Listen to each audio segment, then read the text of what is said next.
Fala, minha nação tricolor, sejam bem-vindos a mais um vídeo aqui no canal Meu Bahia. Neste domingão, hoje, daqui a pouco, na Arena Fonte Nova, tem Bahia e Porto se enfrentando pela quarta rodada do Campeonato Baiano, a estreia do time principal do Bahia. Não quero muito me alongar nesse jogo, porque provavelmente você pode ver esse vídeo depois da partida, mas queria trazer algumas dicas em relação ao jogo, análise e também trazer provavelmente a provável escalação, e também queria falar com vocês sobre o mercado de transferências, porque afinal tem muita notícia e tem muita coisa pegando fogo, a situação do Everaldo no Vitória ou fora do Bahia, né, com interesse de outras equipes. Eu quero explicar essa situação para vocês de acordo com as minhas apurações e também continuar trazendo informações sobre a busca do Bahia por um goleiro. Tem informação muito relevante no vídeo de hoje sobre o goleiro europeu que eu falei para vocês recentemente em alguns vídeos atrás, sobre também o Guildo Herrera da equipe do Tajeres. Enfim, quero explicar toda a situação para vocês sobre o mercado, sobre o jogo. Já conto muito com o teu like no início desse vídeo para você poder ajudar o canal e também o nome do Esporte Clube Bahia, e conto também muito com a tua inscrição para você poder ajudar o nosso canal a chegar a 10 mil inscritos. E quando isso acontecer, eu sorteio uma camisa do Bahia aqui para você, torcedor. Não vamos perder muito tempo. Meu nome é José Victor, para quem ainda não me conhece,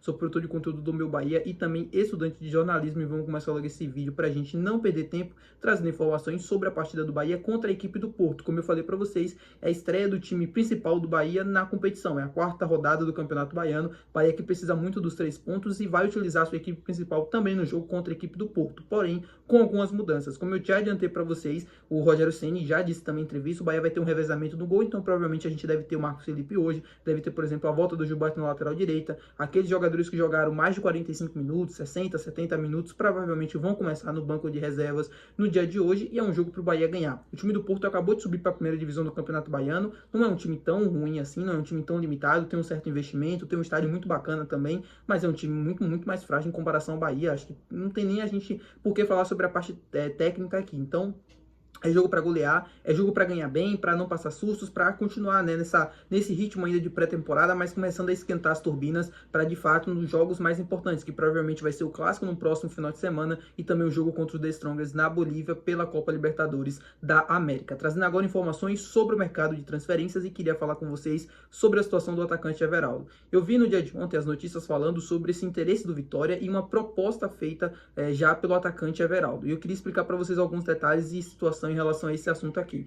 O Vitória procurou o Bahia, procurou o empresário do atleta para saber as condições de negócio. Foi avisado que a partir de 1 milhão de euros teria negócio. Lembrando que o Everaldo tem 33 anos. O Bahia informou para o Vitória que tem sim, né, tem a disponibilidade de vender o jogador, não tem aquela restrição por ser rival ou coisa do tipo, e pede 1 milhão de euros. O Vitória aceita pagar esse valor, entende que de fato é o valor que ele tem no mercado e quer fazer a negociação pelo atacante de 33 anos. Só que tem um detalhe muito importante nessa situação que vai além da conta desse desejo do clube de vender, que é a intenção do jogador, e o jogador não quer sair do Bahia.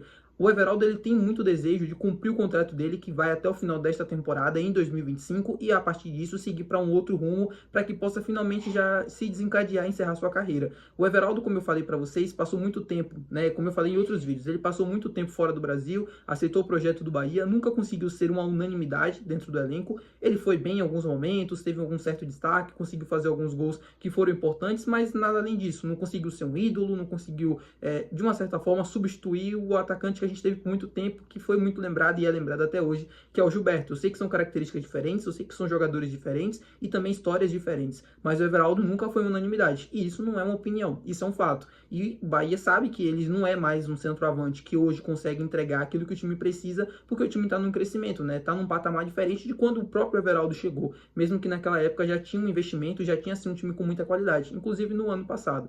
O Vitória tem interesse, o Atlético Paranaense tem interesse, o Sport de Recife também tem muito interesse na contratação dele, e obviamente o empresário do atleta está avaliando a situação do jogador, mas o Everaldo entende que ele vai conseguir sim ter oportunidades dentro desse elenco por conta da rodagem do Campeonato Baiano, Copa do Nordeste, enfim, e ele acredita muito que vai conseguir receber as oportunidades para continuar jogando e para continuar mostrando o seu potencial, o seu valor. Ele é muito identificado com a camisa do Bahia, então essa mudança para o rival Vitória não é muito bem vista pelo Everaldo. Ele é muito identificado com o Bahia, os filhos dele são Bahia, ele já falou isso muitas vezes, já disse que os filhos querem crescer aqui, querem jogar na escolinha do Bahia, querem ser jogadores aqui e tal. O Everaldo tem muito esse desejo, ele é um cara muito ligado ao Bahia. Ele nunca, assim, a gente pode falar da parte técnica do Everaldo, mas na raça o Everaldo nunca decepcionou a torcida. É um cara que sempre se entregou, mesmo não vivendo boas fases, mesmo não vivendo bons momentos, a gente não pode reclamar disso. Então, uma ida pro Vitória, pro Everaldo, é completamente descartada a possibilidade. Pode acontecer? Pode, porque futebol hoje em dia é dinheiro, e a gente não pode entrar na mente do jogador e dizer que ele não vai por identificação ao clube.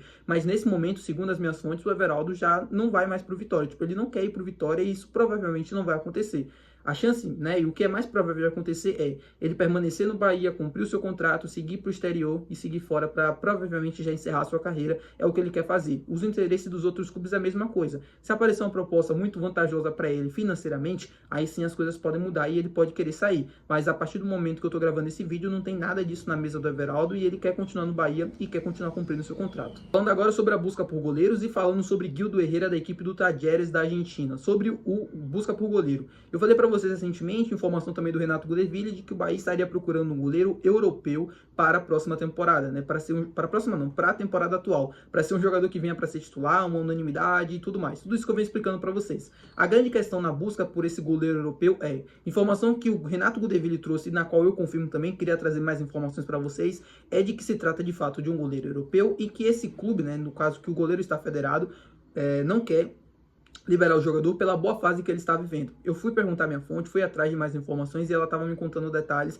em relação a essa situação. A situação é basicamente a seguinte: a busca pelo goleiro europeu é de fato a verdade, o Bahia quer sim de fato um goleiro europeu, esse clube não quer liberar o goleiro, e quando eu perguntei sobre nomes ou dicas sobre quem poderia ser, essa fonte me falou, olha, não tenho como te falar isso, não posso vazar essa informação, porque provavelmente se essa informação for vazada, a negociação ela vai melar, ou tem muita possibilidade disso acontecer. O Bahia segue na luta, o Bahia segue buscando, mas se encontra muitas dificuldades na negociação, porque o clube está resistindo muito em liberar, mas segundo ele me falou, olha, eu sei que é difícil, sei que o cenário parece desanimador, mas o Bahia ainda assim mantém esperança de conseguir essa contratação e que se esse goleiro vier, é um goleiro de muito, mas muito alto nível. E eu também concordo muito, seguindo a linha do que o Bahia buscou, por exemplo, com o Paulo Lopes da equipe do Girona. Era um goleiro de altíssimo nível e se for verdade, de fato, a informação que foi passada pela minha fonte, a gente não deve ter decepções se o Bahia conseguir finalizar essa contratação. E na boa, eu acredito muito que o Bahia vai conseguir. Eu sei que o cenário pode ser desanimador, eu sei que você pode pensar, pô, mas já buscou tantos e não conseguiu,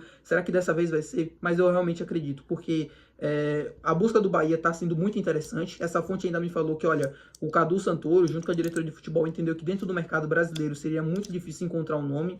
Primeiro que se encontrasse um nome de qualidade, né? E que tem muitos goleiros bons aqui no Brasil, mas goleiros mesmo que sejam de altíssimo nível, provavelmente o que vai acontecer é que os clubes não vão querer liberar, porque não tem nenhum goleiro, se eu não me engano, desses que a gente tem, pelo menos os 5 melhores goleiros do país, que eu citei para vocês em algum momento, esses goleiros têm contratos encerrando daqui a 1 ano, daqui a 2 anos, ou enfim, o Bahia não consegue trazer agora, é um jogador que não vai estar livre no mercado, ou coisa assim, e dentro do mercado brasileiro está muito inflacionado, ou seja, vai pagar muito mais caro para ter a contratação de um goleiro, sei lá, de 30 e poucos anos, que talvez não valesse tanta pena. Então, essa é a situação. E sobre Guildo Herrera, a informação de uma rádio argentina de que o Bahia teria feito uma proposta ao Talleres, né, pela contratação do Guildo Herrera, mas que essa proposta ela foi negada pelo Talleres e o Bahia, obviamente, prometeu fazer uma nova proposta. A informação que eu tenho em relação ao Guildo Herrera é a seguinte também, fui atrás de mais informações para saber.